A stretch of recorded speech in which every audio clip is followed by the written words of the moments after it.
Thank you for joining us for the 2-minute drills. I'm Aram Legion, joined by Fred J. Robledo. We are taking a look at the Star News area right now, Pasadena area. Yes. Some important games coming up, Freddie. But before we talk about that, let's set the stage. This is Week 10. Yes. League championships still on the line here. No ordinary playoff season, Aram. Right. And, of course, the playoffs are on the line here. Posturing, getting yourself in best position to make the postseason for those teams, especially that are in these deep divisions. We talk about Division 1, 2, and 3. Those are 18, 19 team divisions. Right. Everybody should know this, but we'll go over it again. Every division has a 16-team tournament. 16 teams make every playoff division field. In the league, in the divisions like Divisions 1, 2, 3, there's 18, 19 teams. Pretty easy to figure out. Division 4, there's 19 teams. Pretty easy to figure out. But as you start getting down to lower divisions, all the way down to Division 13, there could be as many as 90 teams in the division. There's actually Freddie. 85, yeah. 85, okay. With so many teams, there obviously has to be, I don't want to say ties, but log jams as far as, potential qualifiers. And what we'll do right now is we'll just talk real quick about how these things get separated out. The first thing people need to know is that league champions are not necessarily guaranteed to make the playoff field. If there's a division where there's 20 league champions, Freddie, and only 16 teams can make the playoff field, then 4 league champs are going to be staying home. Very unlikely to happen. If you're a league champion in one of those divisions, let's say 10 through 13, then you got to really look at all of the teams in your division to figure out where you're at. Right. If you're a league champion in the top 6 divisions, for example, you're an automatic because there's not enough teams in that division to make you sort it out. Right. But Aram's right. Those the lower divisions, those I think 9 through 13, there's a lot of teams. You've got to look at your situations. Like Aram said, league champions aren't guaranteed. If like in the 85 team division, Division 13, if there are like 18 league champions among those, 2 are staying 2 home. league champions aren't making it. Right. It's very unlikely. It's a new. Very unlikely. But what Fred just said, multiply it by 10 if you're a number 2. If you're a second place team. If you're a third place team, multiply what Fred said by 100. That's how important it is, what we're talking about here. So putting yourself in the best position as far as being number 1, 2, 3, 4 in league is critical here. Now, if there is a logjam of number 2s, okay, let's say that, first of all, let's say this. 1s go before 2s, 2s go before 3s, 3s go before 4s. If you're a third place team, you're not making the field until all the second place teams have from the various leagues in your division have already made it. Yeah. That's very important to keep in mind. If there is a logjam of third place teams, like let's say, a division needs 3 more teams to make it. And let's say there's 8 third place teams in 3 There's games. a formula CIF uses. It's the same one that they used for the at-large tiebreakers last year and in years past.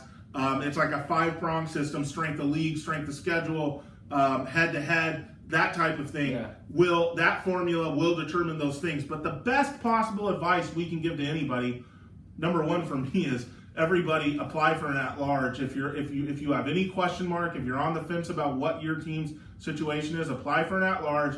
It's like asking a pretty girl out. The worst she can say is no. The worst CIF can say is no. After that, or before that, we should say, the next best advice is just win, take care of business, put your head down and win, because that's what's going to put you in the best possible position to have the best possible, status going in. And there's no better league, Freddie, to talk about this situation than the Rio Hondo League. What the situation is going into Week 10 is Monrovia is in first place. They've clinched at least a share of the league championship. Great for them, right? They're about to start another streak. But here's the thing. San Marino and South Pasadena are right below them in the standings. If South Pasadena, who hosts Monrovia on Friday, if South Pasadena could beat Monrovia now and San Marino beats La Cañada on Friday, which they're going to be heavily favored to do, we'll have a 3-way tie for the league championship. We'll need a coin flip to determine 1 through 3. Yeah. That's what's going on there. In the Pacific League, Freddie, Arcadia, Crescenta Valley. Arcadia with a win can clinch a share of the league title. If not, they could be number 2, 3, 4 on down. Muir in that same league, they're playing PHS. Interesting. Muir can't finish in the top 3, Fred, but they can finish 4th. They can be a number 4 What going division is into the Muir in? division. Do you know off the top of your I head? believe it's 10 or 8 or 9. It's one of those. Yeah, they probably won't get in, Aram, if they're a Division 10 team or that far. You're right, but they'll be 6-4. But being a number 4 obviously hurts them. But here's the thing: Division 10 are 38 teams. They will apply for an at-large, or they will, be somewhere in on that bubble. So the best thing that Muir can do is take care of Pasadena in that big rivalry game. Yeah. You get the theme here. And here's the interesting thing. When we say these first, second, or thirds, here's the interesting thing when you look at Division 10 through 13. Now, presumably, these are the worst teams in the southern section. Division 13 is made up of the worst teams in the last 2 years. So presumably, these aren't a lot of teams that finish first or second. Okay, so we can't assume there's going to be all these league champions because the reason they're in these divisions it's unlikely. is they don't win league championships. So unless you really look at all of it, you don't know for absolutely sure. But the criteria is what it is, as Aaron explained. Yeah, it's unlikely that there's a logjam of league champions. In all honesty, if you win your league, you're probably in. Muir is Division 9. 9, okay. Yeah, that's something interesting here. Another team that's in Division 9 is LaSalle, Freddie. And LaSalle feels like, hey, if we could just make the Division 9 field coming from the Angeles League, we're going to win Division 9. Yeah. And they just might, Fred. Yeah. LaSalle's sitting on a huge playoff run if they just make it. And that's here.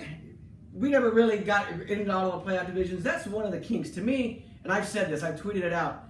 I think the divisional parity is great. I think the divisions that they put football teams are in are great. Right. How you qualify for those divisions leaves a lot to question because you have teams like LaSalle that has to qualify for this division going through an Angeles team that has teams in much higher divisions. Right, yeah. Where you have someone like, Muir in the Pacific League, much easier way to qualify into those. So although you're placing these divisions, qualifying into them make it really tough.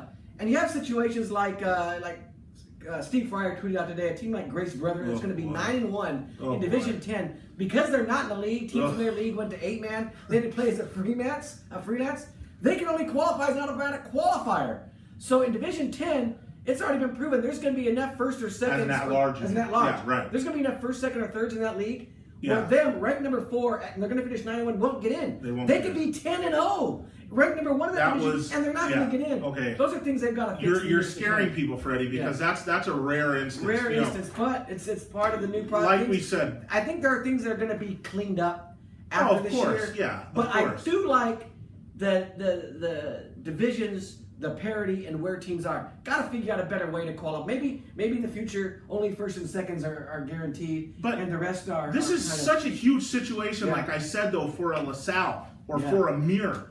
Muir's sitting there saying, God, if we could just get in Division 9, if we can make this field at 6-4, we're going to do damage. And LaSalle's sitting there saying, if we can make the field, we're going to win. We're going to win CIF. It's like those That's a great situation to be in. It's like those teams even, you look at like Crespi or Notre Dame, they were thinking at the beginning of the year, we're in Division 2. Wait till we get in Division 2, we're going to win a CIF championship there. But they got to qualify through the Mission League, and it didn't happen. And they're going to finish, last and next to last, and they won't get in. So presumably 2 teams that would have been actually tough in that division won't make it because you got to go. League play is extremely important. What league you're in is so important. Yes, it is. It's going to be interesting when they do the next re-league. It is. Because that's going to be so important to qualify for these divisions that you're placing that you think are winnable. And one of the reasons CIF made the playoff groupings this way is because leagues were doing a horrible job of basically forming themselves, or the classic example is, why was Monrovia staying in the Rio Hondo League?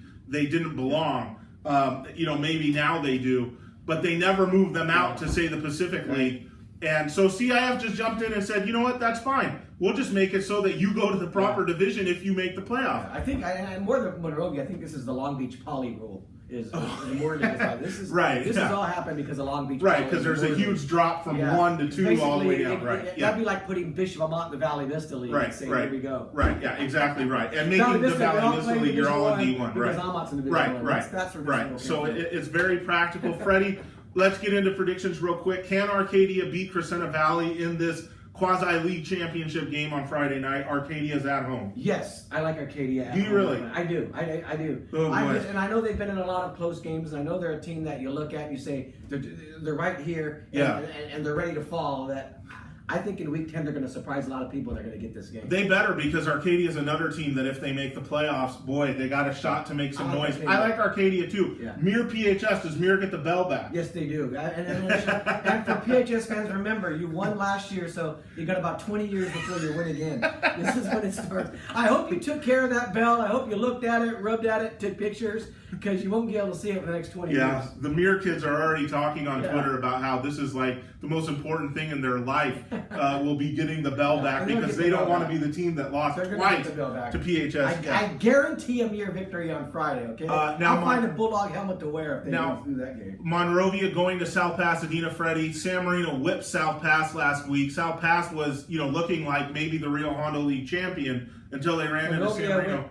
South Pass last week? San Marino whipped South Pass last week. Yeah. So now South Pasadena's league title and maybe playoff hopes come down to if they can beat Monrovia at home, and South Pass being the home team in that spot. Do you think they do? Do you think we have coin flip drama on Friday night? No, I think Monrovia wins. You do? Game. I think Monrovia, at the end of the day, is the best team in that league. I think South Pasadena's going to give them a pretty good game, but I think at the end of the day, Monrovia is. So South Pass will be a number 3 at the end of the night if Freddie's right. Yeah.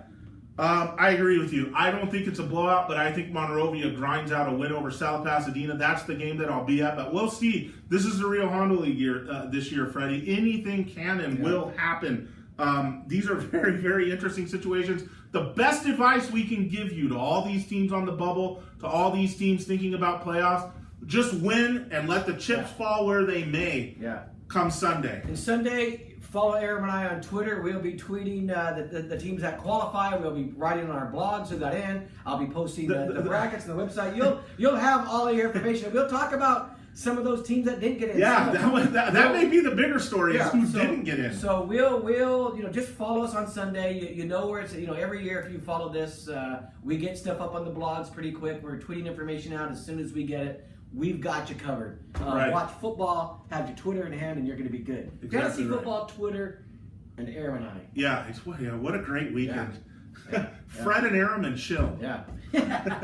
Thank you for watching.